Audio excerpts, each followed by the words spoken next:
what is civilization? Have we realized what civilization is? And second, having realized what civilization is, there is our civilization, their civilization, somebody else's civilization. The next point to contemplate is, what are we proud of in our civilization? Or are we proud of only the things that our civilization did? What about the things, the great discoveries and inventions that other civilizations do? Are we not proud of that? And I think all of us are in a rat race of some sort or the other. But if we sit back and think about the last 500, 600 years, which is absolutely nothing in the evolutionary timescale of 40 billion years, we realize that we're constantly expanding. We're expanding from one system to the next, increasing our population, one town to the city, to metro, to one nation to the other. We're constantly expanding in our thoughts. Each of our disciplines is expanding. We're not contracting. We're constructing all the time. We're not deconstructing. And if we were to deconstruct, if we were to use that lens of deconstruction, we'll come at a completely different answer. And I think my guru in that sense, of course, the overarching guru is Darwin, but in this context, the guru has to be Hubble, because it was Hubble who taught us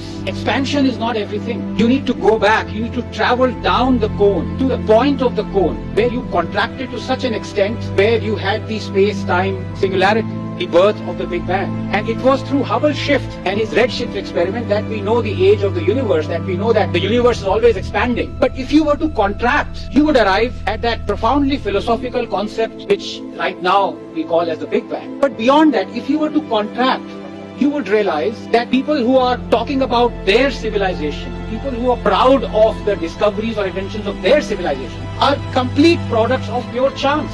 If I am proud of Indian civilization, it is pure chance that, two cells decided to meet and Anand was born in India.